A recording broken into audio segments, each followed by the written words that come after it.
Hey everyone, it's Gunnison, and welcome back to Spinning the Tires.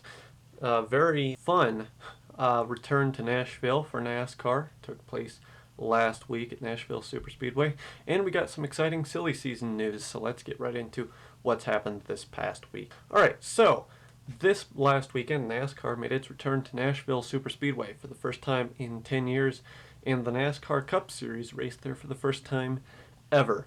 The winner was, as almost anyone can probably guess at this point, Kyle Larson, and he won the second stage as well. So pretty dominating performance for the most part of the day.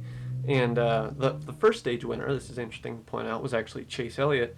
He actually had that stage win taken away later, though, as he failed inspection after the race. He was found to have several lug nuts loose, which is a violation of NASCAR's policy. So he was relegated to a last place finish, docked of all his points, and unfortunately lost that first stage win. So that went to Kurt Busch instead. Now, I'd also like to give a shout out to the fourth place finisher of that first stage, Daniel Suarez, getting a lot of points, sort of, you know, maybe not putting himself in position for making a playoff spot, but definitely looking for a good points result at the end of this year.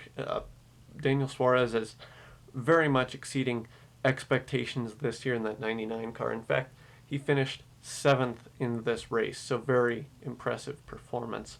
So throughout the race, there was a kind of changing atmosphere to the race throughout. At the beginning, well, first of all, I'll just say, before I go over the whole race, watching that on TV, it was the kind of track that it just looked like I wanted to be there in person. The return to Nashville looking so fun, just an awesome place to be at.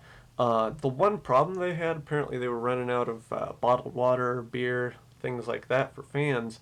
So Nashville Superspeedway apparently maybe not quite equipped to hold a sellout crowd like they had just yet, but that's okay. Just growing pains with hosting a race for the first time in 10 years. But yeah, fans were a little bit frustrated with that. Actually, before the race, there was a little bit of a delay. They had to delay the start time of the race by 10 minutes because they were still having to pack people into the stands. So pretty crazy. And the Superspeedway has some things they can learn from, but good debut for them overall.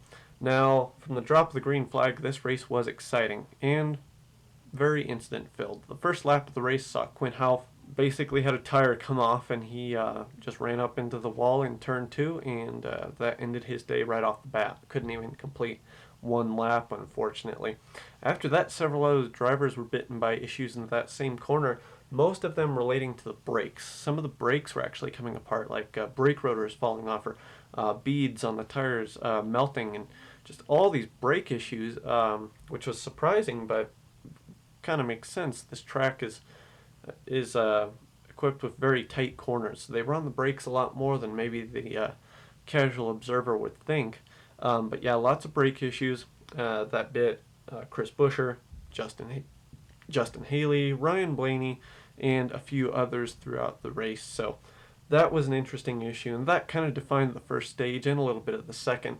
A lot of incident. Now, the third stage, that's where it got interesting, and it got interesting in a really fun way. It reminded me of races in the early days of the Generation 6 era, 2013 and 14, where we had a lot of fuel mileage races. So, coming to the end of the race, Kyle Larson had a huge lead on the field. He had a lead over his teammate William Byron by about, I think, somewhere around 5 seconds. So that was a pretty impressive lead. With about 50 to go, it kind of looked like no one could catch him. But then the talks about fuel mileage started, and it was looking like most of the drivers in the top 10 and in the top 20 for that matter might be a little short on fuel. And the first driver that had enough fuel for sure in the lineup was Ross Chastain. At the time, he was running about 8th. So he's going, kind of full throttle around this track. He's not worried about saving gas, and all these other guys out here, they're low on gas. They're kind of coasting around the track a bit more. So that enabled Ross Chastain to pass in the last, I think, 30-40 laps, almost the entire top 10. Now, it was looking like Ross Chastain could be the hero that day and get his first career win if Kyle Larson wasn't able to save enough fuel. But Alas, Larson came away with the win by about 4 seconds over Ross Chastain, which was impressive considering he was about 10-15 seconds behind at one point. So he really made a comeback into second, but wasn't able to get the job done.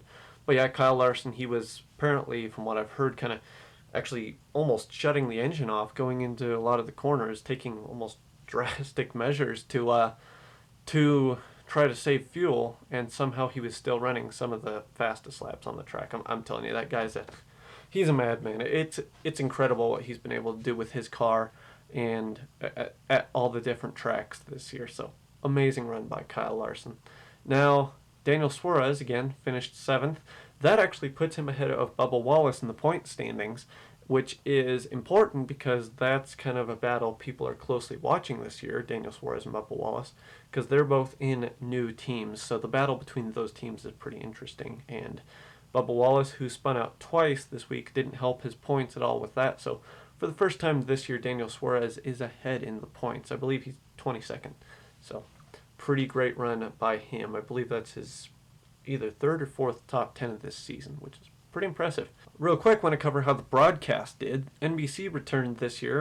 The race was broadcast on NBCSN, and the crew, honestly, with Rick Allen, Steve Letarte, Dale Earnhardt Jr., and Jeff Burton, did pretty well. They kind of, just seemed to be getting better each year. So everyone just worked really well together, better than I expected almost, but everything in the broadcast rolled smoothly. It was kind of, I think, what fans have been asking for, a little more talk about the actual racing rather than focus on entertainment.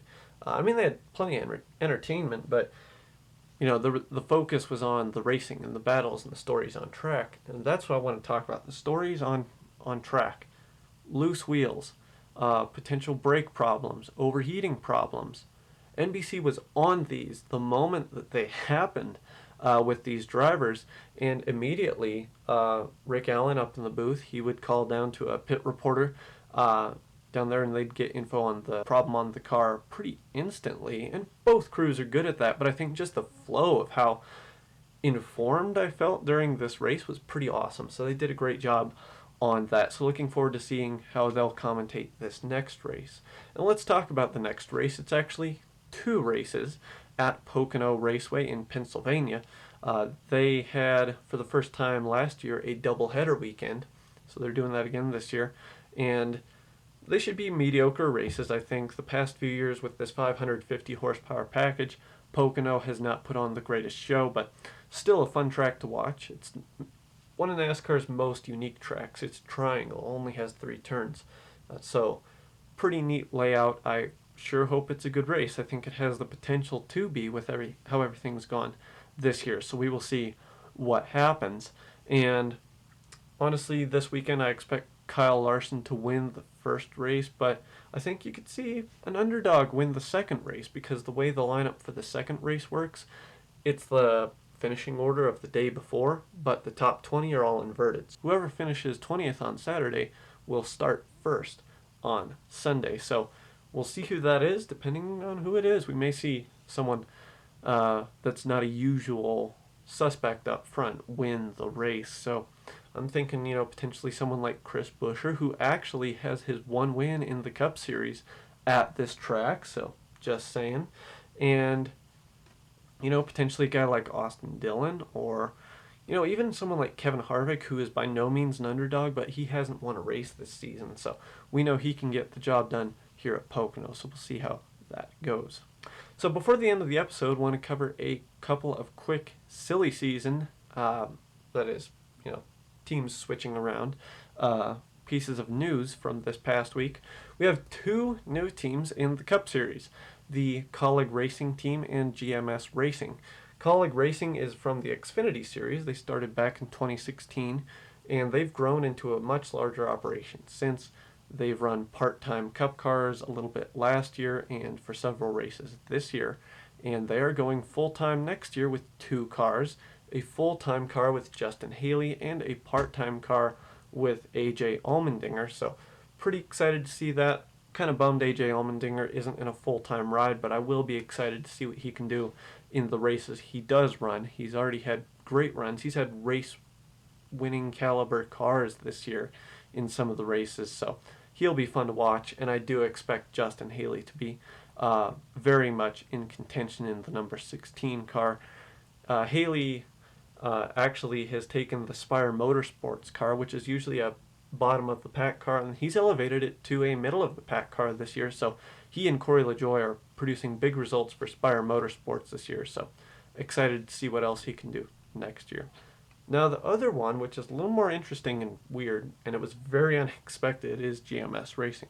GMS Racing is actually the truck championship team from last year with Sheldon Creed, and they field the 2, 21, 23, 24, and 26 trucks in the truck series, and overall a pretty good team. Again, championship caliber team, but they shocked the whole NASCAR world by out of the blue last week announcing they were coming to the Cup Series. They obviously see an opportunity with the next gen car they would like to pounce upon and try to get results out of. So very unexpected news, but pretty cool, honestly. I think we're going to have a full field of cars next year, and it's going to be pretty awesome.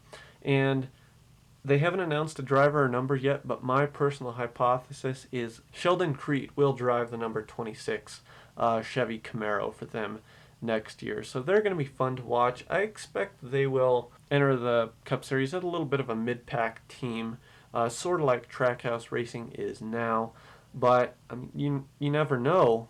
Next year with the next gen car, the field's supposed to be a little more even and more talent based on who runs up front. So we'll see. Maybe Sheldon Creed can get those results in the number 26. So we'll see how that plays out. We'll see if my number and driver predictions are correct. So yeah, overall, very exciting time to be a NASCAR fan, though, because after this Pocono race, we are going to Road America, our 4th new track of the year. So, yeah, fun times. Until then, though, be sure to subscribe, hit that like button, and enjoy the rest of your week, and enjoy the races this weekend, the doubleheader at Pocono. Until next time, this is Gunnison signing off with Spinning the Tires.